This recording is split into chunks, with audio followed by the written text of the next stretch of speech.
Hello साथियों, तो कैसे हैं आप।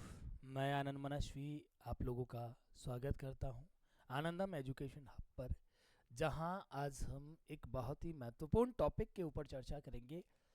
अब आपके जितने भी एग्ज़ाम है उन एग्ज़ामों में थोड़ा सा पैटर्न ऐसा है कि सिलेबस के अकॉर्डिंग चीज़ों को लेकर चलना पड़ रहा है।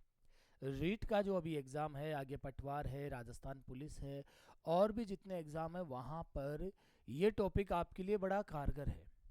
राजस्थान में जनपद और इनसे बनने वाले जो सवाल है आज की इस एक वीडियो में, इसके बाद आपको इस क्लास के बाद कहीं भी दूसरी जगह जाकर देखने की ज़रूरत नहीं पड़ेगी। कितने जनपद थे, उनकी राजधानियाँ क्या थी, वहाँ का विशेष क्या है, यहाँ आपको सब कुछ याद होने वाला है। तो थोड़ा धैर्य रखिए, इस वीडियो को आप एक बार पूरा देख लीजिएगा, आपके पास समय है तो। और उसके बाद जीवन में कभी भी आपको जनपद और इनसे संबंधित ज़्यादा वीडियो देखने की जरूरत नहीं पड़ने वाली है। तो आप लोग तैयार हैं बेटा? चलिए हम बात करते हैं थोड़ा सा। सबसे पहले हम देखें कि आर्य, मैं आपको वहां से समझाने की कोशिश करूंगा जहां से आर्य भारत में आए थे। इसकी पीडीएफ लेने के लिए आप मुझे इस नंबर पे कांटेक्ट कर लीजिएगा, आपको इसकी पीडीएफ मिल जाएगी। देखो, आर्य जब भारत आए, ऐसा कहते हैं ये मध्य एशिया है, इस मध्य एशिया से आर्य भारत की ओर आए। तो ये आज का भारत है, ये जब पाकिस्तान हमारे पास में था, और ये अफगानिस्तान। तो आर्य इस मध्य एशिया से होते हुए जब भारत आए तो सप्त सिंधु प्रदेश, यानी कि जो सिंधु नदी है और उसकी जो सहायक नदियां हैं सात, उनका जो बहाव क्षेत्र है, उनका अपवाह क्षेत्र, उसे सप्त सिंधु प्रदेश कहते हैं। सबसे पहले सप्त सिंधु प्रदेश में बसे, और इस सप्त सिंधु प्रदेश में बसने के कारण और आर्यों की इस पूरी भूमि पर अपना आधिपत्य होने के कारण इस भारत को आर्यव्रत कहा जाता था। क्या कहा गया? आर्यव्रत। फिर वहां से ये थोड़े नीचे की ओर उतरे, और जो सरस्वती नदी घाटी थी और उसकी जो सहायक नदियां थी, उसके अपवाह क्षेत्र में आए। तो ये राजस्थान वाला क्षेत्र था, और इसलिए इस राजस्थान वाले प्रदेश को, देखिए यहाँ आर्यव्रत कहा गया भारत को, इस राजस्थान वाले प्रदेश को ब्रह्माव्रत कहा जाता है। पहला सवाल आपका ये बनेगा कि राजस्थान में आर्य कहाँ आए और भारत में कहाँ रुके हो। चलिए, उसके बाद हमने देखा भारत को आर्याव्रत कहा और राजस्थान को ब्रह्माव्रत, और ये सवाल आपके लिए बन सकता है कि राजस्थान को ब्रह्माव्रत सबसे पहले कहाँ कहा गया? तो ऋग्वेद के अंदर कहा गया।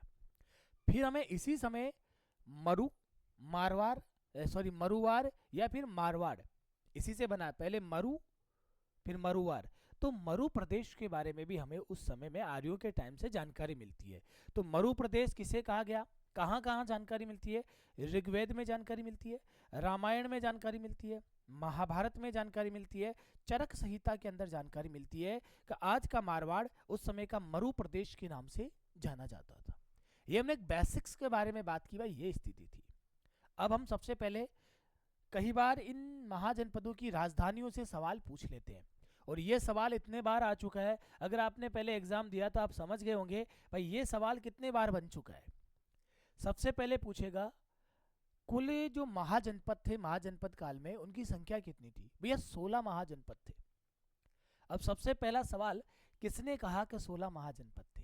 तो अगुंतर निकाय और भगवती सूत्र, ये दो किताबें हमें देखने को मिलती है। उस समय दो धर्म अपनी पराकाष्ठा की ओर थे। पहला था बौद्ध धर्म और दूसरा था आपका जैन धर्म। जो बौद्ध धर्म का साहित्य है उसे कहते हैं हम बेटा अगुंतर निकाय, और जो जैन धर्म का साहित्य है वो है आपका भगवती सूत्र। इन दोनों में हमें किसकी जानकारी मिलती है? इन 16 महाजनपदों की जानकारी इन दोनों में मिलती है। ठीक है सर, ये बात हमारी हो गई।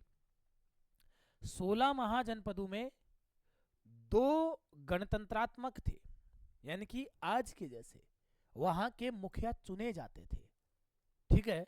और बाकी 14 कैसे थे? राजतंत्रात्मक थे, यानी कि वहां मुखिया वंशानुगत बड़ा पुत्र या फिर जो कोई भी एक राज परिवार में व्यवस्थाएं प्रचलित थी उस तरीके से चुने जाते थे। तो सवाल पूछा जा सकता है, वज्जी और मल्ल, अभी आगे चल के बता दूंगा मैं, वज्जी और मल्ल ये दो ऐसे थे जो कैसे भैया गणतंत्रात्मक और बाकी सारे के सारे क्या है, राजतंत्रात्मक सवाल आ जाएगा। आज का ये वीडियो जब आप पूरा देख लेंगे, ये क्लास जब आप पूरी देख लेंगे, उसके बाद जीवन में मैं आपसे एक चीज कहता हूं, आपको कभी भी इससे रिलेटेड कोई सवाल में समस्या नहीं आने वाली है। बस इसको पूरा देखिएगा, अपने नोट्स तैयार रखिएगा, बस 15-20 मिनट, मामला कंप्लीट सेट। अब कई बार ये आपसे पूछ ले कि जो ये महाजनपद थे इनका सीक्वेंस पूछ लेता है।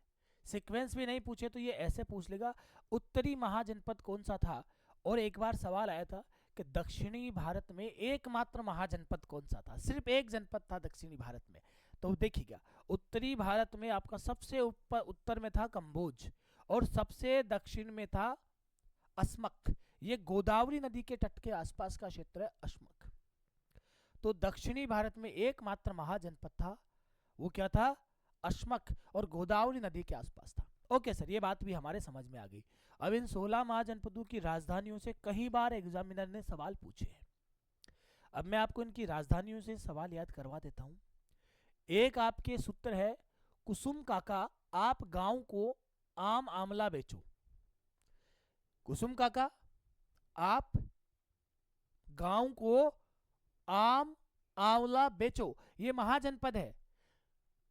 कु से कुरु, सु से सूरसेन, मैं से मगध। इस पूरी लाइन से आपको 16 महाजनपद याद हो जाएंगे। ठीक है, जो कुरु है उसकी राजधानी इंद्रप्रस्थ है। अब वो आज के वर्तमान समय से उसका सामंजस्य बिठाने के लिए आपको कहेगा वर्तमान समय में कहाँ है, तो भैया दिल्ली, मेरठ और गाजियाबाद, यानी कि दिल्ली और यूपी जो क्षेत्र है वहां पर इंद्रप्रस्थ जगह है। सोरसेन ये आपकी मथुरा है यूपी में, आज के समय में मथुरा, और जो वृंदावन वाला जो पार्ट है वो मुख्यतः सोरसेन क्षेत्र में आता था। मैं बात करूं मगध, ये 16 महाजनपदों में सबसे पावरफुल, सबसे शक्तिशाली महाजनपद था। इस महाजनपद की जो राजधानी थी वो पाटलिपुत्र थी। देखिए पहले राजधानियां बदलती रही, वो कभी फिर बाद में चर्चा करेंगे।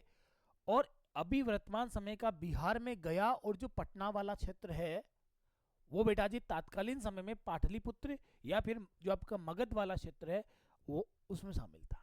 हम बात करें काशी, इसकी राजधानी वाराणसी थी, और ये यूपी में अभी जो वाराणसी वाला मामला है आसपास का क्षेत्र वहां तक है। एक कंबोज, हाटक या राजपुर इसकी राजधानी थी। जम्मू कश्मीर, पाकिस्तान और अफगानिस्तान तक ये फैला हुआ था। अब है आपका अशमक, इसकी राजधानी पोतन थी। ये दक्षिण में गोदावरी नदी के तट पर फैला हुआ था, और एकमात्र दक्षिण का एकमात्र महाजनपद कौन सा है, यही है। फिर पांचाल है ना, कामपिल्ल इसकी राजधानी थी। रोहेलखंड, रायपुर, बरेली, बदायूं, आज का जो क्षेत्र है ये इसमें शामिल था। हम बड़े आगे, गांव में आम आमला बेचो, मतलब मैं सूत्र को फिर टुकड़ों में तोड़ के बता रहा हूं। गा से गांधार, आपको मालूम है यहाँ पे तक्षशिला था। पूर्वी अफगान और जम्मू कश्मीर प्लस तक्षशिला आज का जो है ये मिलाकर, ये आपको मालूम होना चाहिए विश्व का पहला विश्वविद्यालय यहीं पर था, याद रह जाएगा। ठीक है, वत्स है उसकी राजधानी कौशाम्बी थी। यूपी इलाहाबाद का जो आज का क्षेत्र है वो है। कौशल की राजधानी श्रावस्ती थी। अवध, अयोध्या, फैजाबाद जिसे हम एरिया बोलते हैं आज, वो क्षेत्र उस समय के कहां पे शामिल था भैया,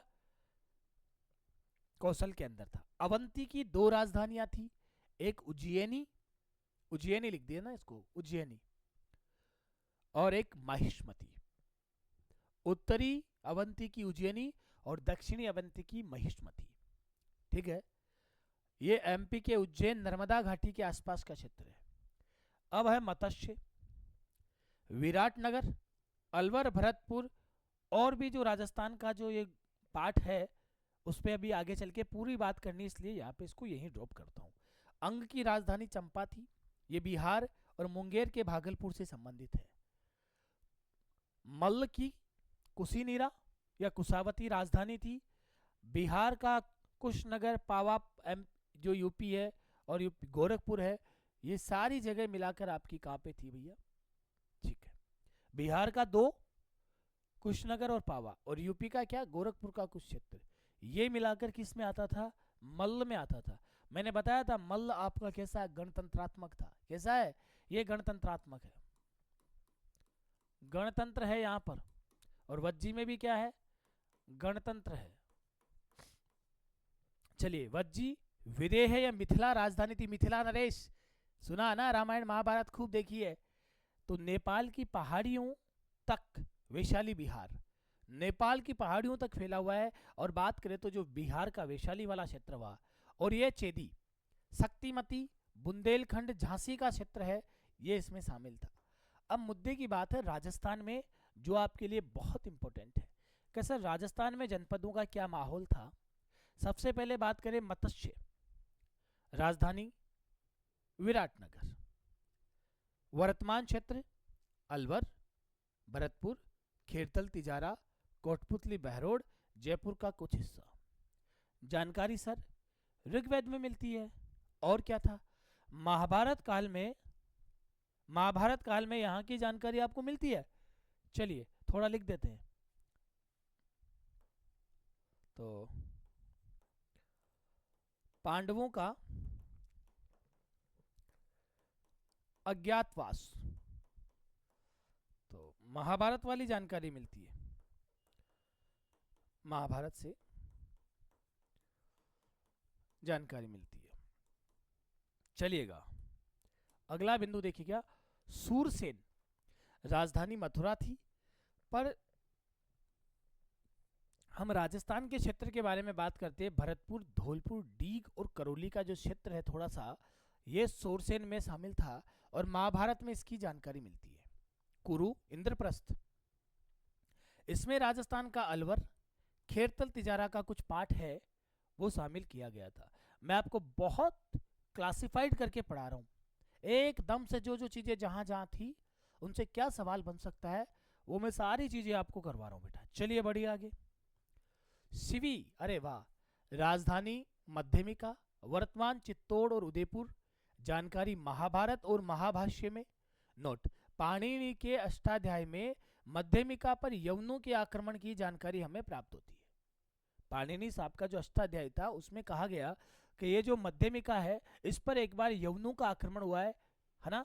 और यहां से कई बार ये बहुत इंपॉर्टेंट सवाल बना था। एक बार जैसे आया, महाभारत और महाभाष्य में निम्न में से कौन से प्राचीन स्थल की जानकारी मिलती है।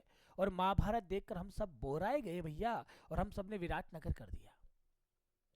उस एग्जाम में कोई भी इस शिवी तक नहीं पहुंच पाया, इस नगरी तक नहीं पहुंच पाया, और ये चित्तौड़ और ये मध्यमिका कुछ नहीं समझ पाया, और महाभारत देखकर विराटनगर करके आए बच्चे, और वहीं पे बच्चों का मामला क्या हो गया भैया, गड़बड़ हो गया। फिर बढ़ो आगे। योद्धेय, गंगानगर, हनुमानगढ़ गुप्त साम्राज्य के अधीन था। यह शक्तिशाली और गणतंत्रात्मक कबीला था। बहुत लड़ाकू लोग थे योद्धे, ये जो कबीला के लोग थे, जो बहुत खतरनाक। एवं इतनी जानकारी मिलती है, जो रुद्रदामन का जो अभिलेख है ना, उससे ये जानकारी मिलती है कि इन्होंने क्या किया, कुषाणु को नष्ट करने में इनका बहुत बड़ा योगदान था। योद्धे प्रदेश के लोगों का, बड़े लड़ाकू टाइप के लोग थे ये, गणतंत्रात्मक और थे। साल्व, राजधानी क्या थी, मृतिकावती, क्षेत्र अभी का अलवर में मत्स्य जनपद के आसपास का क्षेत्र। देखो, साल्व से क्या बना, सालवर, और सालवर से क्या बन गया, अलवर। इस तरीके से कहते हैं कि साल्व से ही आगे चलकर अलवर का अस्तित्व में ये आया है। फिर देखा हमने मालव, राजधानी नगर, नगर रेड टोंक, इसे काकोट नगर के नाम से जाना जाता है। सर्वाधिक सिक्के और प्राचीन भारत का टाटा नगर। ऐसा कहते हैं कि सिकंदर के आक्रमण के समय, किसके आक्रमण के समय, सिकंदर के आक्रमण के समय